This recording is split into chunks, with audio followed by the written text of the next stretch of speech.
बाद शशिभूषण मेहता। धन्यवाद महोदय। मेरा जो प्रश्न है महोदय, वो राज्य में बालू की जो किल्लतें हैं उससे संबंधित है महोदय। हमने जो सवाल मंत्री खान एवं भूतत्व विभाग से किए हैं, उससे संबंधित जो प्रश्न है का उत्तर आया है वो अस्वीकारात्मक आया है। सवाल यह है कि आज जो JSMDC के द्वारा राज्य में बालू घाटों का संचालन की व्यवस्था के दौरान काफ़ी कम दर पर MDO के चयन किए जाने के कारण राज्य को राजस्व का बड़ा नुकसान हुआ है। ये इसमें बोलते हैं कि अस्वीकारात्मक है, नुकसान हो भी नहीं किया है। हम अभी जो स्थिति है पूरे राज्य का महोदय, आप देखें पूरे सभी विधानसभाओं में होगा, बाकी विधानसभा पलामू में तो आती है, ये बालू का जो जितने भी ये है सप्लाई का काम है वो थाने को दे दिया गया। थानेदार का काम है सो लॉ एंड ऑर्डर का नहीं रह गया, बल्कि जितने भी ऐसो ट्रैक्टर वाले हैं, बिचौलिए हैं, उन तमाम लोगों का सूची बना करके उनको बालू चलवाने का रह गया। और इसके साथ साथ जो भी बालू मिलना चाहिए काफी ऊंचे दामों पे मिल रहा है, और जो ब्लैक से मिल रहा है तो फिर ऐसो सरकार है उसको जो राजस्व मिलना चाहिए, जो सरकार के सिस्टम के अनुसार होना चाहिए, उसके अनुसार नहीं मिल रहा है। मैं सरकार से ये जानना चाहूँगा, मंत्री महोदय से जानना चाहूँगा आपके माध्यम से महोदय, कि क्या है आसानी से बालू ऐसो कम दाम पर मिलेगी, और या फिर ऐसो इसी प्रकार से ब्लैक में लोग लेकर के अपना जो 300 रुपये मिलता था पहले ट्रैक्टर है सो बालू, और आज 7,000 मिल रहा है, क्या इसी प्रकार चलेगा? इसको मैं जानना चाहता हूँ। माननीय मंत्री। अध्यक्ष महोदय, माननीय सदस्य का जो पूरक विषय है और पूरक विषय को छोड़कर अन्यत्र भी चले गया महोदय। उनका पूरक विषय हम बोल देते हैं महोदय, जवाब भी हम दे देते हैं। उनका कहना है कि महोदय कि बालू घाटों की संचालन की व्यवस्था में MDO का जो चयन किया गया है, जिसके चलते राज्य की बड़ी राशि का राजस्व का नुकसान हुआ है, ये उनका पूरक है महोदय। तो शायद माननीय सदस्य को इस बात का ज्ञान तो होगा ही कि MDO जो चुनाव सिलेक्शन हुआ उसमें राज्य सरकार का कोई राजस्व का नुकसान नहीं हुआ महोदय, बल्कि राज्य सरकार को फायदा हुआ। इसलिए उनकी सवाल का जवाब अस्वीकारात्मक दिया हुआ है महोदय। क्योंकि जितनी कम दर में हम MDO का चयन किए तो राज्य सरकार को पेमेंट देना है महोदय, तो राज्य सरकार कम से कम दर में पेमेंट किया तो राज्य का राजस्व का प्राप्ति हुआ महोदय, राज्य का नुकसान कहाँ हुआ राजस्व का महोदय। दूसरा, खंड 2 में उनका जो है महोदय कि भाई 2017 के बनिस्पत अभी जो बालू का अवैध खनन हो रहा है, उत्खनन हो रहा है, चोरी होगा, जितना राज्य को राजस्व नहीं मिलता है उतना अन्य लोगों को राजस्व मिलता है। तो शायद इस बात का ज्ञान या बोध भी हम उनको करा दें माननीय अध्यक्ष महोदय आपके माध्यम से, कि हमारी सरकार दोनों हाथ लेकर के राज्य की जनता के प्रति कृत संकल्प है कि लोगों को पिछले विधानसभा में भी बालू कैसे मिले, इस दिशा में हमारी सरकार सुनिश्चित किया है महोदय।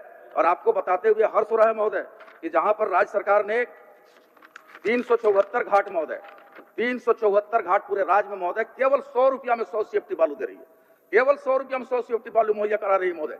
तो कहीं से भी आंकड़े कहां से लाए हैं महोदय कि थानेदार का वगैरह वगैरह की कहां से आंकड़े लेकर आए हैं? तो माननीय सदस्य इस बात को जानकारी देंगे महोदय। धन्यवाद महोदय। सबसे पहले तो माननीय मंत्री जी के इस वर्ड का कि ज्ञान और अज्ञान का, इसकी हम निंदा करते हैं। जहां तक ज्ञान की बात है महोदय, आप मंत्री महोदय से कम पढ़े लिखे हम नहीं हैं। हाँ, हम भी डबल MA PhD LLB सब हैं, लेकिन ज्ञान शब्द नहीं है यहाँ पर आना चाहिए था। जो सवाल हमारा है निश्चित रूप से पूरक सवाल हम बाद में पूछने की सोच करके हमने नहीं किया था। हमारा ये सवाल है कि अगर ये आया है तो राजस्व का नुकसान नहीं हुआ है, फाइन से ज्यादा नहीं आया है, तो इसको ये जो राशि आई है उसको सार्वजनिक करना चाहिए था। लोड कर दें ये में सब लोग पब्लिक देखे करेगा, उसको सदन में पटल पर रखना चाहिए, वो रखे सके ये मंत्री महोदय, सरकार उसको रखे। और इसके साथ साथ ये जो जितने भी ये लिखे हुए हैं MDO क्या स्थिति में पूरे झारखंड में है सबको मालूम है क्या स्थिति में है। आप देखिए अभी लिखा हुआ है कि वर्तमान में सैंड माइनिंग रूल्स 2025 लागू है, जिसके तहत बालू घाटों की नीलामी की जा रही है। 6 साल से तो हम लोग यही देख रहे हैं। बालू आज जो स्थिति है, हम लोग बिहार से बालू ला करके पूरे ये उपयोग कर रहे हैं, लोग कंस्ट्रक्शन का काम कर रहे हैं। तो कौन किस तरह के ये सरकार ऐसा कर रही है, कितना घाट आया, कहाँ से डाटा ले आए। तो डाटा से पेट नहीं भरने वाला है महोदय। डाटा से लोगों को कि घर मकान नहीं बनेगा, आवास नहीं बनेगा, प्रधानमंत्री आवास नहीं बनेगा। डाटा केवल दे देने से नहीं होता, बड़का डाटा तो सरकार छपवाते रहती है। लेकिन अभी जो स्थिति है, चले जाइए कहीं भी, रात में सो नहीं पाते हैं लोग, ऐसे पूरे ये गांव में लोग ऐसे रात आप इसको पूरक यही है महोदय कि अगर ये बालू का फाइन से ज्यादा नहीं मिला है, फाइन तभी मिला तो सरकार को मिला फाइन जब अवैध बालू ढुलाई हुआ, तो जब नहीं हुआ है तो इसका सार्वजनिक कर दे सरकार सार्वजनिक करें। लेकिन ये अज्ञान वाली बात है, सदन में नहीं होना चाहिए महोदय। और पढ़ाई लिखाई की बात यहाँ नहीं होना चाहिए, पढ़ाई लिखाई कोई कम नहीं पढ़ा लिखा है। माननीय मंत्री जी और प्रश्न सुने ना पूरा। माननीय अध्यक्ष महोदय, हमने ज्ञान की बात नहीं की, ज्ञात कराना चाहेंगे महोदय, जानकारी देना चाहेंगे। हमने ये कहा महोदय, ज्ञात कराना चाहेंगे महोदय, ज्ञान नहीं, हम ज्ञात कराना चाहेंगे महोदय। ठीक। और दूसरी बात उन्होंने माननीय सदस्य महोदय ने जो कहा, अध्यक्ष महोदय, कि एमडीओ का पूरे राज्य में यही स्थिति है, तो फिर माननीय सदस्य को कहेंगे कि एमडीओ का मतलब क्या होता है, आप भी जानते हैं, और नहीं हो जानते हैं तो मैं बता देना चाहता हूं कि एमडीओ का मतलब होता है mines developer operator and operator.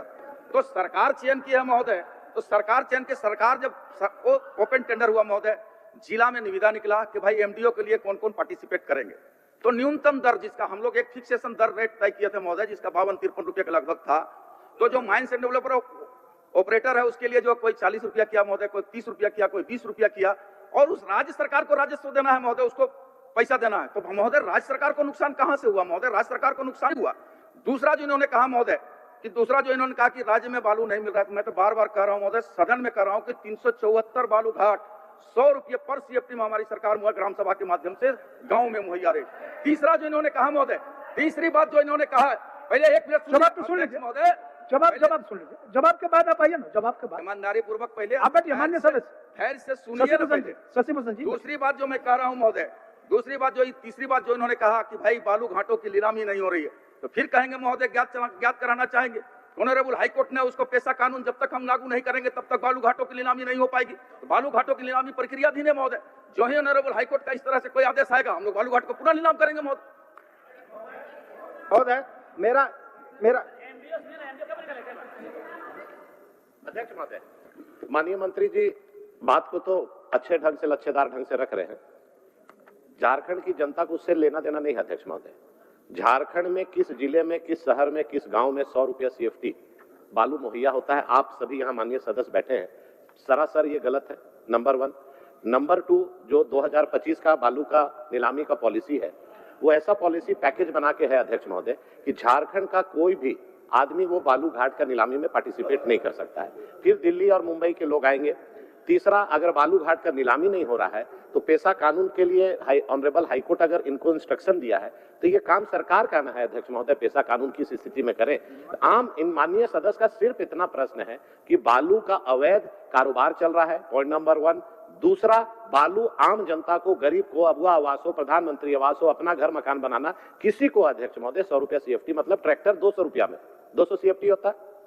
तो आज इतने बड़े सदन में इस तरह का गुमराह करने वाली बात अगर माननीय मंत्री करेंगे तो कोई भी सदस्य को पीड़ा होगी, और ये पूरा झारखंड देख रहा है कि 100 रुपया सीएफटी में कहां मिल रहा है। इस तरह का जो बयान देना सरासर गलत है अध्यक्ष महोदय। महोदय आप भी बोल लीजिए, महोदय आप भी बोल लीजिए जी, एक के बार जवाब दिलवा देते हैं, बोलिए जी। ये कहां 100 रुपया मिल रहा है महोदय? ठीक ठीक, वो भी जवाब देंगे। वो भी घाटों का झारखंड में नीलामी हो चुका है, 100 रुपये सीएफटी उपलब्ध है, हम लोग सुन लिए। लेकिन पलामू में कितना, कौन कौन घाट है जो 100 रुपया में मिल रहा है, थोड़ा उसकी सूची उपलब्ध करा दें। एक नंबर महोदय। दूसरी बात महोदय, दूसरा सवाल यह है कि अगर अवैध बालू का खनन नहीं हो रहा है और अवैध लूट नहीं हो रहा है, फाइन नहीं लोग जमा कर रहे हैं, तो फाइन से कितना पैसा मिला सरकार को, और ये एमडीओ से कितना मिला, इनका 325 वाला में से पलामू से कितना मिला, इसको बता दें। हम समझते हैं कि ये दुगना है तो फाइन से मिला, इसलिए कि प्रतिदिन ऐसी है, और ये राकड़ा वाला बात है तो हवाई है, इसके अलावा कुछ नहीं है। हम सरकार से ये मांग करना चाहते हैं कि पलामू में जितने बालू है सो अभी बिहार से आ रहे हैं, यूपी से आ रहे हैं, ऊंचे दाम पर 35,000 रुपया में एक हाईवा मिल रहा है, उसको आप बंद करवाएं और आसानी से इजी वे में लोगों को 400-500 रुपए तक जो पहले मिलता था ट्रैक्टर बालू उपलब्ध कराने का काम करें महोदय। और जितना है सो कहिए कि लूट मचा हुआ है गाँव में, ऐसे कई थानों में खाना का कहिए कि एक काम रह गया है, उसको बंद करने का काम करें, उसको निकल कसने का काम करें। माननीय मंत्री जी एक साथ सबका जवाब दीजिए। एक साथ ही दे रहे हैं महोदय, बशर्ते कि हम तो एकदम पारदर्शी तरीके से जवाब दे रहे हैं महोदय। अब उनका एक अंतिम पूरक आया है महोदय कि राज्य में जो 274 हमने कहा कि 100 रुपया में 100 सीएफटी बालू मिल रहा है गाँव में, तो वो कह रहे हैं कि पलामू में कहां मिल रहा है, कितने घाट है। मैं आंकड़ा बता देता हूं महोदय उनको कि पलामू में 71 घाट है महोदय, सबसे बेसी राज्य में पलामू में ही 71 घाट है, जो 100 सीएफटी 100 रुपया में सरकार मुहैया करा रही है महोदय। अब दूसरा इनका जो एक पूरक था कि बनारस से आ रहा है, बड़े लोग बेहतर बालू क्वालिटी कंप्रोमाइज नहीं करते हैं तो बाहर से भी ला रहे हैं महोदय।